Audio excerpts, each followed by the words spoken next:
Students, आप लोग का मेरे YouTube चैनल मैथ्स डाउटलेस में स्वागत है।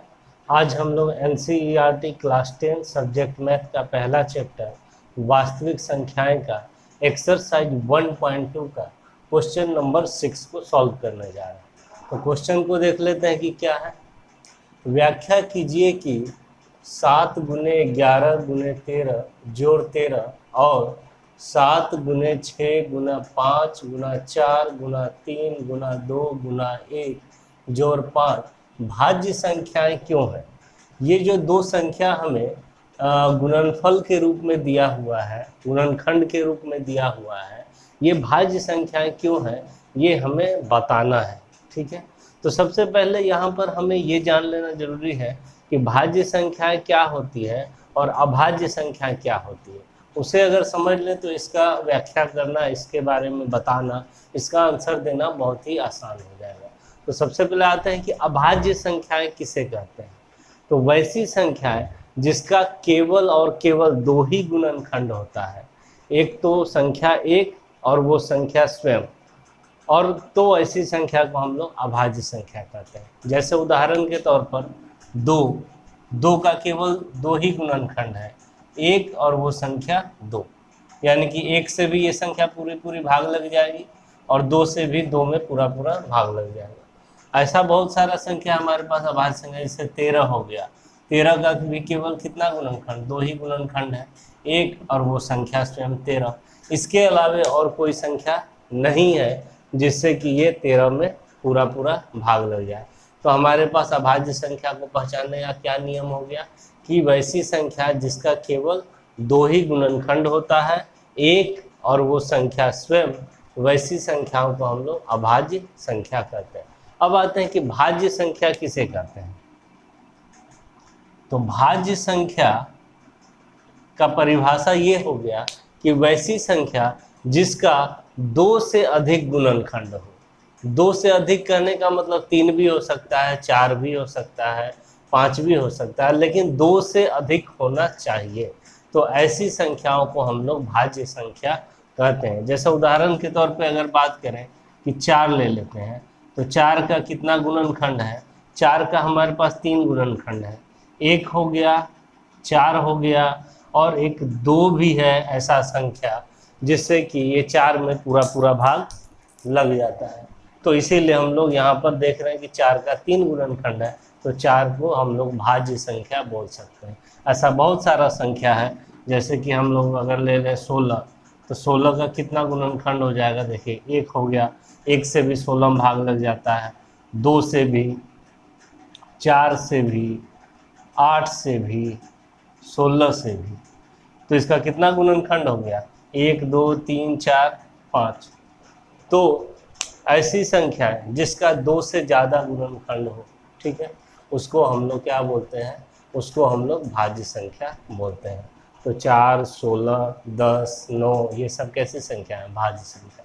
तो इसी को हम लोग ध्यान में रखते हुए ये दोनों संख्याओं को भाज्य संख्या क्यों है ये बताने वाले हैं।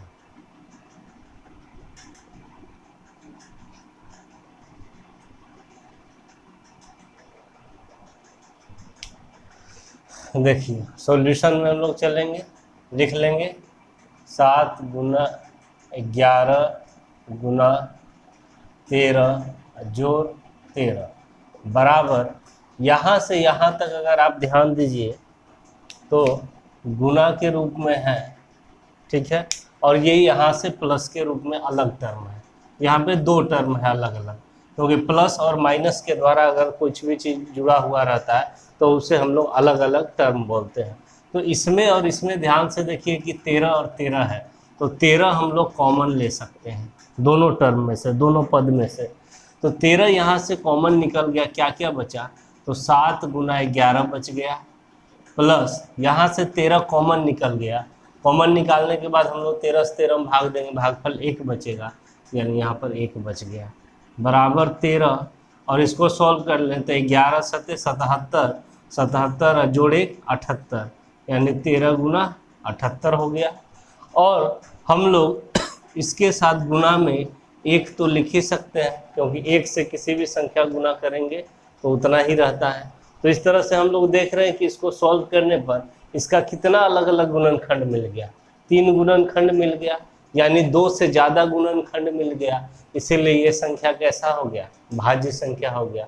अब हम लोग कह सकते हैं कि दी गई संख्या का 2 से ज़्यादा गुणनखंड है या 3 गुणनखंड है तो दी गई संख्या क्या है, भाज्य संख्या है। दी गई संख्या का 3 गुणनखंड है, अतः यह एक भाज्य संख्या है। हो गया सॉल्व, बस इतना ही करना था। समझ में आ गया होगा आप लोग को। वीडियो पॉज करके इसे नोट कर सकते हैं। अब हम लोग अगले सवाल पे चलते हैं।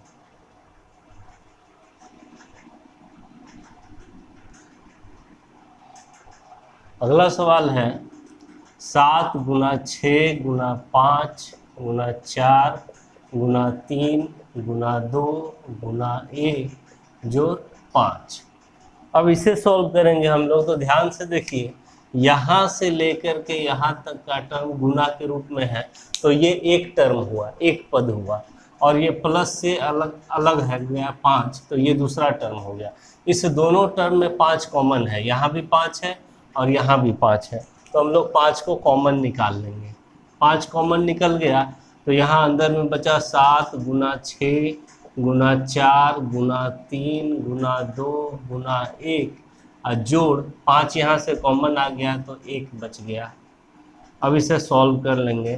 5 गुना 7 गुना 6 42, 42 गुना हो गया इधर आपका 4 तिया 12, 12 दूना 24, 24 गुना 1 24। 42 को 24 से गुना कर लेते हैं।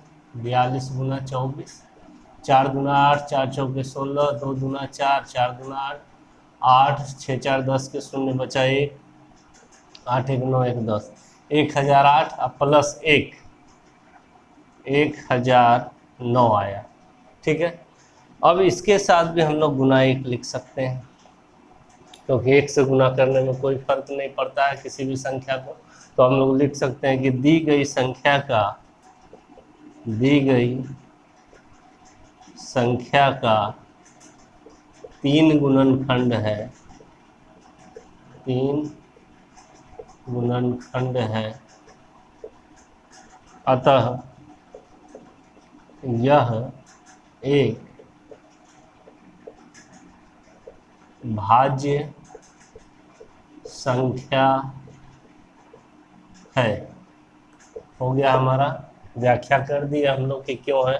तो अगर 2 से ज़्यादा गुणनखंड होता है संख्या भाज्य संख्या होती है। वीडियो पसंद आए तो कमेंट शेयर लाइक ज़रूर करें और चैनल को भी सब्सक्राइब कर लें। Thank you.